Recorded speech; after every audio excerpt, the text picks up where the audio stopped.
So let's continue with the Pong game.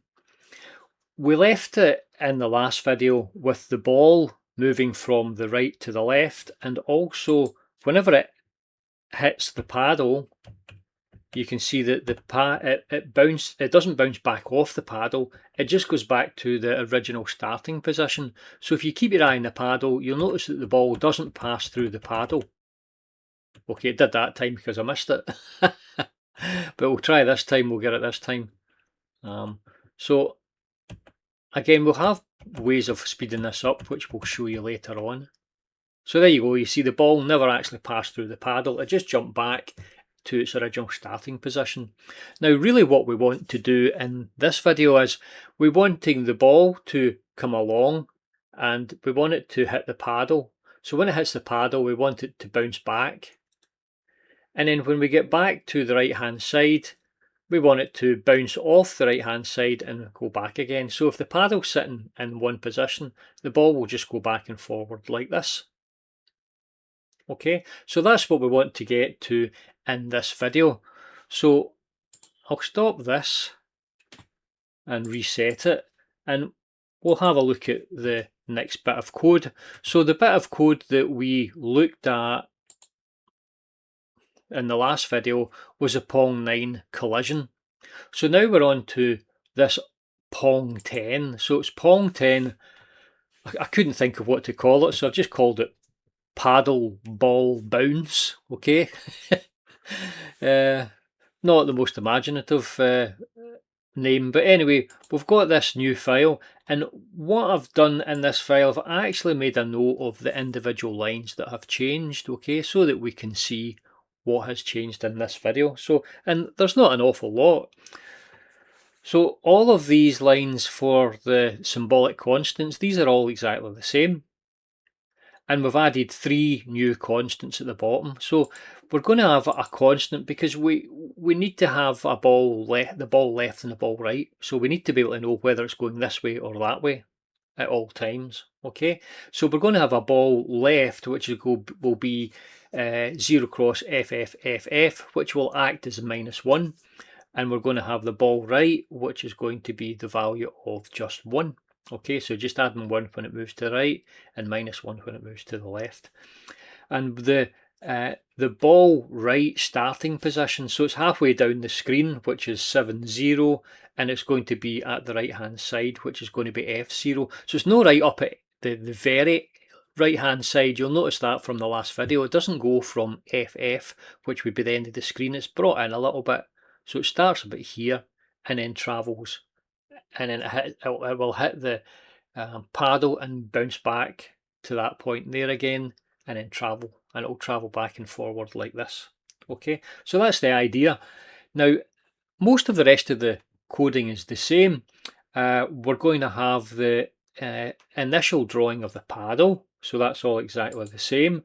There's one addition here, and it's the ball setup. Okay, so what we're wanting to do is we're wanting the index register to in effect contain the direction of the ball. Okay, so the ball step left or step right will be the value of 0001 or FFFF, so in effect it's plus and -1. So the index register in effect contains the direction of the ball.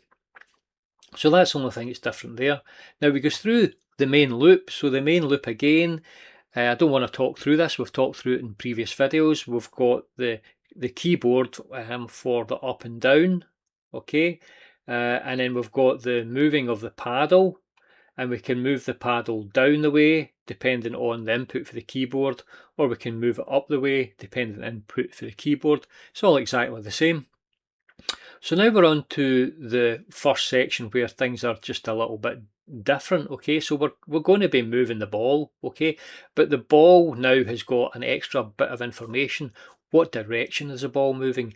And the direction of the ball moving is dependent on what is in the index register. Okay, so we're going to move the ball 1 pixel in the current direction. Okay, so the current direction in this case here is what is ever's in the index register at this point. Okay, so it starts off with the ball moving in the left and to the left, okay, like this, and that's what's initially in the index register. So that's the initial direction that the ball's going to be moving in, okay.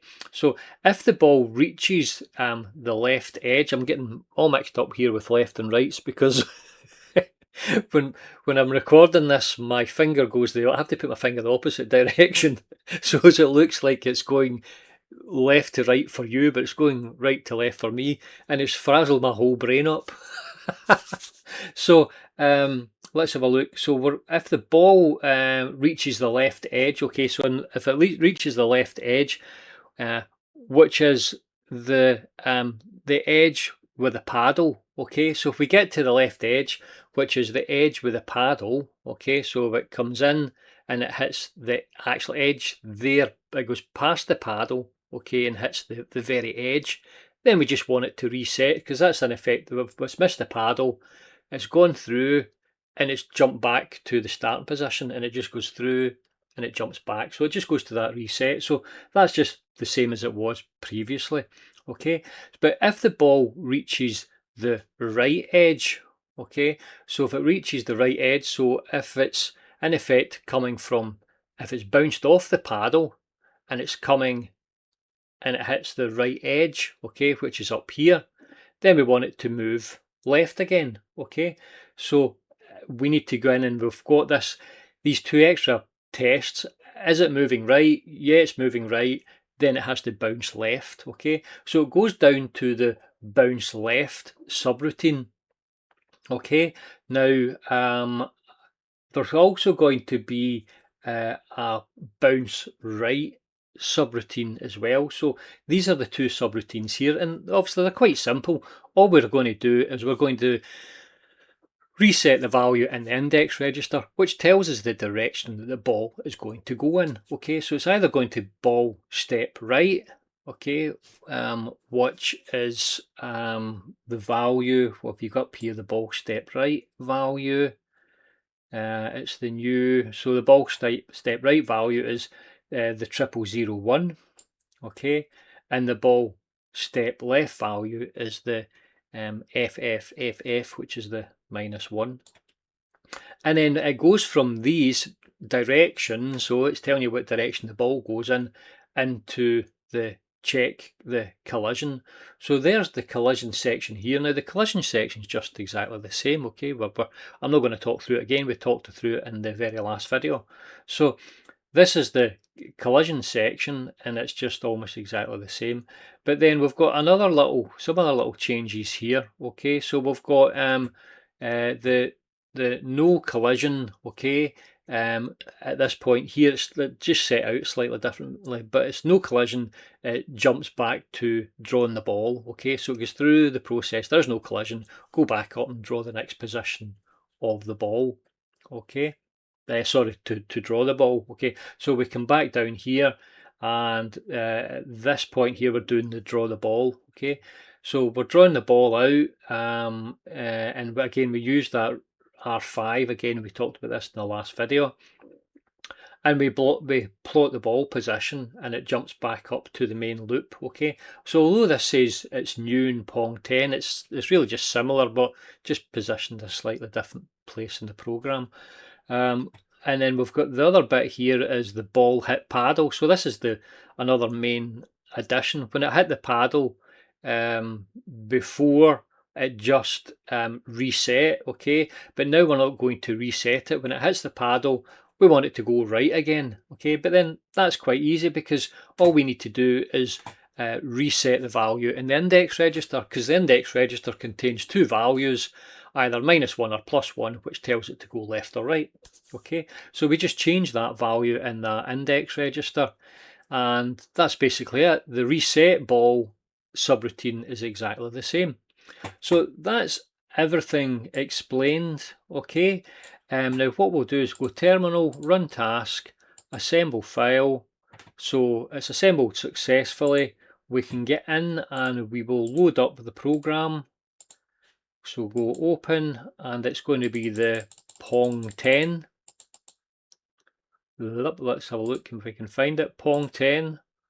Okay, close window, design, user panel, simulate, tick enabled, and we'll press go. Now, it will, in this instance here, just when it goes right past the paddle here, it'll go at the very end and it'll reset, go back to the beginning. So that's the correct operation. Okay, but now what should happen whenever it hits the paddle? There, it's hit the paddle and you see it's bounced back, which is correct. That's what we wanted to do. So we've got an effect.